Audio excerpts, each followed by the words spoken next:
Welcome to Helpful Solutions. In this video, we will discuss simple steps to troubleshoot if G-washer not locking lid. Let's dive in. The first step you have to follow verify power supply. For this purpose, we have to ensure the washer is securely plugged into a functioning outlet. Test the outlet by plugging in another device. Reset any trip breakers or replace blown fuses. Number 2. Inspect lid lock mechanism. Debris or foreign objects can prevent the lid lock from functioning properly. Remove any obstructions and clean the lock area.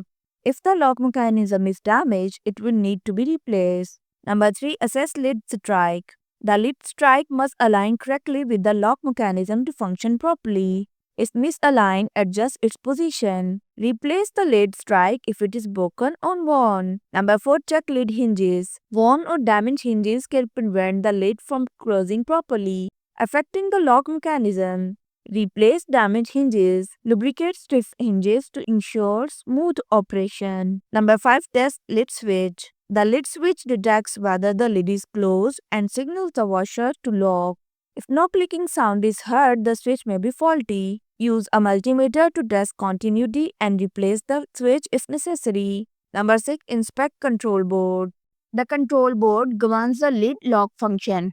Inspect the board for signs of damage such as burnt components. If you suspect a control board issue, contact a professional technician for diagnosis and repair. Reset the washer. This can clean minor glitches in the washer's control system that might prevent the lid from locking. Retry the washer operation after the reset. Inspect wiring connections. Loose or damaged wiring can prevent the lid lock mechanism from functioning. Inspect connections and wiring harness for wear, cuts or burns. Repair or replace damaged wire as needed. Consult user manual. The manual includes diagrams and troubleshooting tips specific to your G-washer model. Follow the instructions to identify and address the issue. Seek professional assistance. If none of the above steps resolve the issue, it may indicate a more complex problem requiring professional repair. And there you have it. If you found my video helpful, please like, share and subscribe to my channel for more practical tips. Thanks for watching.